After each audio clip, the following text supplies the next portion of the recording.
नमस्कार दोस्तों, एक बार फिर से स्वागत है आप सभी का हमारे चैनल में। दोस्तों आज के इस वीडियो में आपको बताने वाला हूँ भाई, आप एक जो अपना अगरबत्ती का जो प्रोडक्ट है वो आप जो जितनी भी जो ऑनलाइन प्लेटफार्म सेलिंग कंपनियाँ होती हैं जैसे कि अमेज़न, फ्लिपकार्ट, मीशो वगैरह, उन पे आप कैसे सेल कर सकते हैं। हेलो दोस्तों, मेरा नाम है शैलेश और मेरे यूट्यूब चैनल पे एक बार फिर से आपका स्वागत है।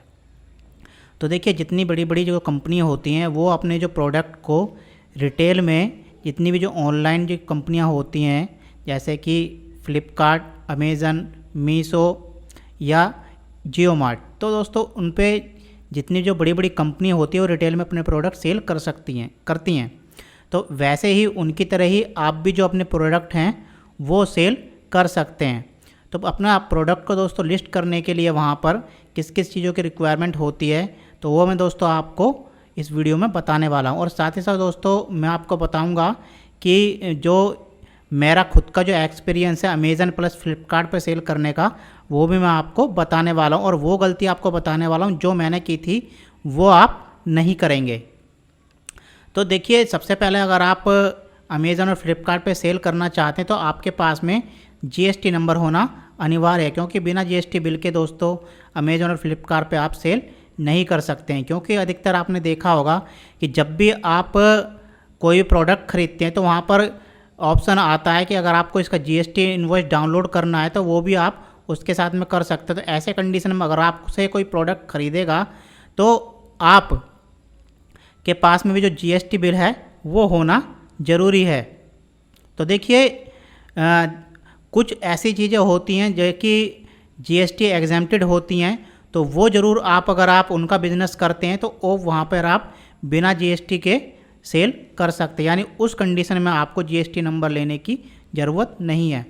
अब देखिए, करना क्या है कि आपको अमेज़न और फ्लिपकार्ट पे सेल करने के लिए अपने जो अगरबत्ती, धूपबत्ती, समरानी कप या फिर जो भी आपको सेल करते हैं आपको करना क्या है। तो देखिए, उनका जो सेलर प्रोग्राम होता है उस पर जाके आपको साइन अप करना है और जो रिक्वायरमेंट है अपनी, मतलब जो आपकी जो डिटेल है वो फिल कर देनी है। या फिर दोस्तों दूसरा तरीका यह होता है कि वहाँ पर आप क्या करेंगे, तो इनके जो फॉर्म होता है वहाँ पर जाकर फिल कर देंगे। उसके बाद इनका जो एग्जीक्यूटिव होता है वो खुद ही फ़ोन करते हैं। तो मेरे केस में दोस्तों मैं बताता हूँ कि मैंने जो अपना अमेज़न और जो फ्लिपकार्ट पर रजिस्ट्रेशन कैसे कराया था और मैंने जो गलती करी थी वो क्या करी थी, जो आप अगर आप करने जा रहे तो वो बिल्कुल भी ना करें। तो देखिए, मेरे पास में कॉल आया था कि अमेज़न फ्लिपकार्ट के वो क्या होता है भाई, जितनी बड़ी बड़ी जो कंपनियां होती हैं वो डायरेक्ट कॉल ना करके दोस्तों कुछ जो सेल्स पर्सन जो को हायर करती हैं तो वो क्या करते हैं, जैसे कि हम जैसे व्यापारी होते हैं या मेरे जैसे जितने भी व्यापारी होते हैं उनके दोस्तों जो अकाउंट है वो अमेज़न या फिर फ्लिपकार्ट या फिर मीशो पे बनवाते हैं। तो वो आपको कॉल करेंगे तो उसमें आपकी जो जीएसटी वगैरह जो डिटेल है या फिर आपकी जो जितनी बिजनेस की डिटेल है वो मांगी जाएगी। उसके बाद में क्या होगा, वो आपके जो प्रोडक्ट हैं वो एकदम फ्री ऑफ कॉस्ट क्या करते हैं, लिस्ट कर देते हैं, यानी आपसे एक भी रुपये का चार्ज नहीं लेंगे, जैसा कि मैंने आपको बताया कि मेरे से भी नहीं लिया। तो उसके बाद में दोस्तों क्या होता है, ये जो प्रोडक्ट होते हैं वे एक्टिव हो जाते हैं और उसका जो सारा जो कंट्रोल होता है, यानी जो उसके यूज़र नेम और जो पासवर्ड होता है वो आपके पास में आ जाता है। तो उसके बाद में आप अपने प्रोडक्ट यहाँ पर ऐड कर सकते हैं या फिर रिमूव कर सकते हो, सारा कंट्रोल है वो आपके पास में आ जाता है।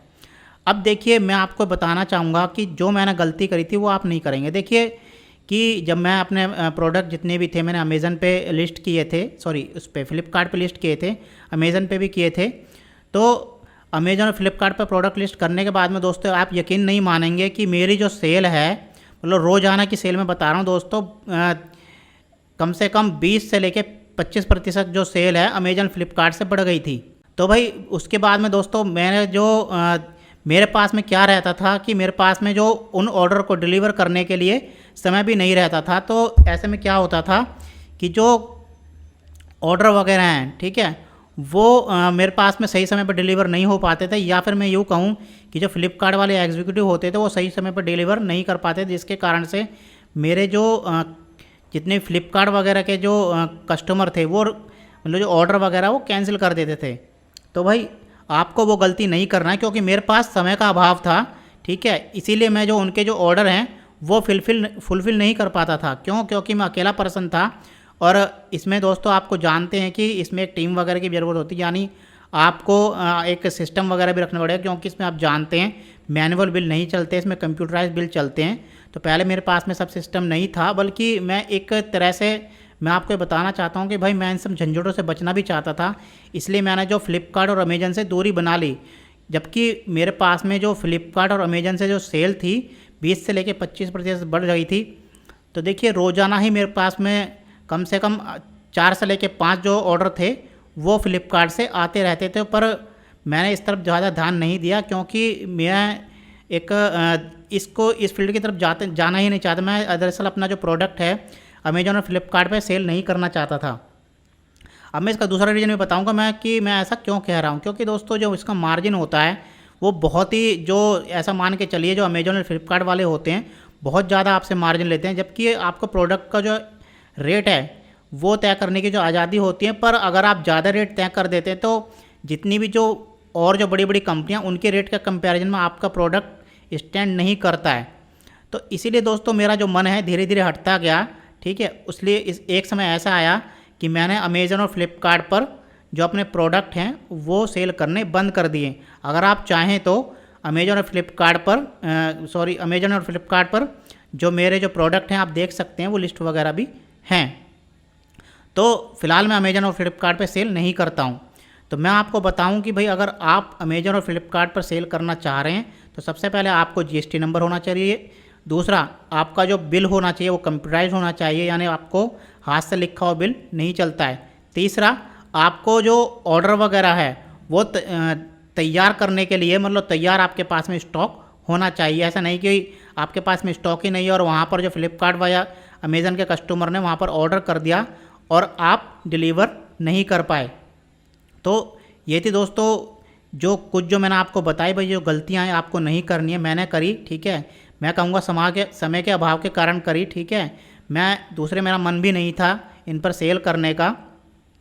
तो भाई आज की जो मैंने वीडियो में आपको जानकारी दी कि अगर आप अमेजन और फ्लिपकार्ट पे सेल करना चाहते हैं तो कर सकते हैं। इससे भी जो आपकी जो सेल है वो काफ़ी ज़्यादा जो इंक्रीज हो सकती है।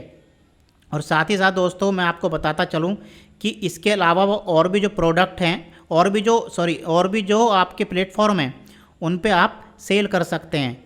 तो आगे आने वाली वीडियो में दोस्तों मैं आपको बताऊंगा कौन कौन से जो प्लेटफॉर्म हैं जिनके ऊपर आप जो अपने प्रोडक्ट को सेल कर सकते हैं। तो आज की वीडियो में इतना ही। अगर वीडियो आपको इन्फॉर्मेटिव लगा हो तो प्लीज़ लाइक कर देना, और चैनल पर अगर आप नए हो तो चैनल को सब्सक्राइब कर देना। मैं मिलूँगा एक और ऐसे ही वीडियो के साथ, तब तक के लिए जय हिंद।